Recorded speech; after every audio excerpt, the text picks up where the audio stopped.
आगे बढ़ते हैं। दिल्ली के मुंडका अग्निकांड में जो सनसनीखेज खुलासा हुआ है, जिस समय बिल्डिंग में आग लगी उस समय बिल्डिंग का मालिक मनीष बिल्डिंग में ही था, उसके साथ उसका परिवार भी था, लेकिन आग लगते ही वो फैमिली समेत फरार हो गया। मतलब साफ है कि बिल्डिंग में आग लगने की घटना होते ही वो किसी ऐसे रास्ते से बाहर निकला जिससे वो दूसरों की भी मदद कर सकता था, लेकिन उसने ऐसा नहीं किया। लापरवाही का मुकदमा दर्ज होने के बाद मनीष फरार हो गया था और हरिद्वार भागने की फिराक में था, लेकिन आज उसे गिरफ्तार कर लिया गया। इस मामले में आउटर दिल्ली के डीसीपी समीर शर्मा से हमने एक्सक्लूसिव बातचीत की, सुनिए। मुंडका मामले में बिल्डिंग का मालिक पकड़ा गया है। डीसीपी समीर शर्मा हमारे साथ बातचीत के लिए मौजूद हैं। सब खुलासा ये हुआ है कि वो आग लगने के वक्त उसी बिल्डिंग में मौजूद था और भाग गया था।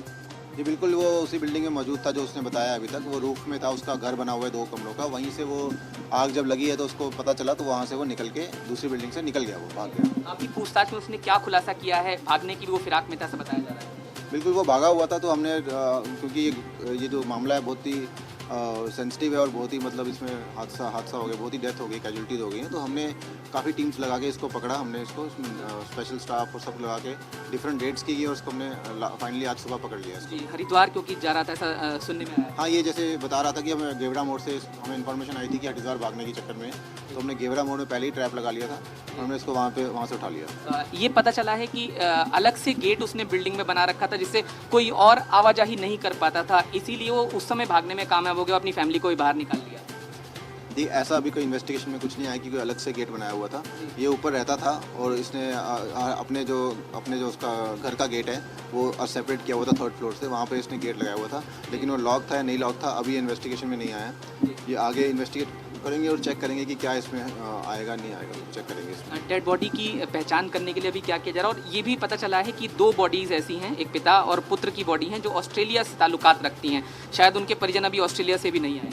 जी, इसमें 2 हस्बैंड, जो बाप और बेटा हैं, जो कि मोटिवेशनल स्पीकर हैं, जो ऑस्ट्रेलिया से ताल्लुकात रखते हैं, जो सुनने में आया है, और उनकी डेथ हो गई है। उनकी बॉडीज़ भी आइडेंटिफाई नहीं हो पाई हैं एग्जैक्टली, बट उसके फ्रेंड्स रिलेटिव्स ने आइडेंटिफाई कर दिए। डीएनए सैम्पलिंग हम करेंगे उसमें।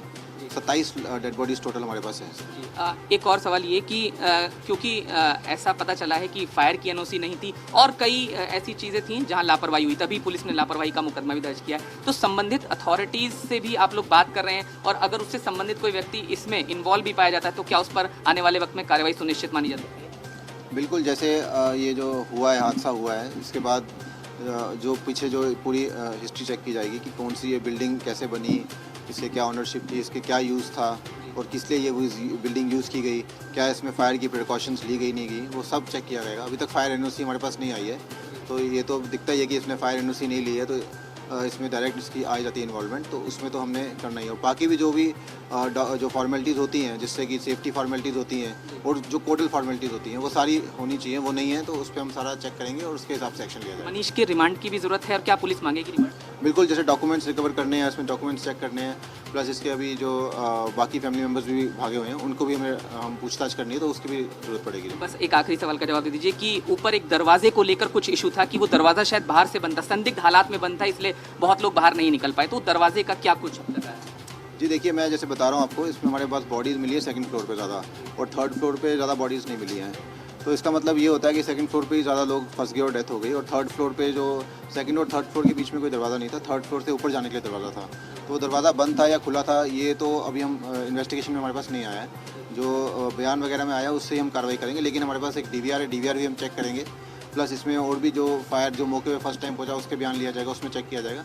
ये अभी मैटर ऑफ इन्वेस्टिगेशन है, अभी हम कंक्लूसिव नहीं कह सकते कि क्या हुआ था क्या नहीं हुआ था। धन्यवाद हमसे बात करने के लिए। तो डीसीपी समीर शर्मा को आप यहाँ पर सुन रहे थे, उन्होंने बताया कि पूरे मामले में किस तरह से इन्वेस्टिगेशन जो है वो आगे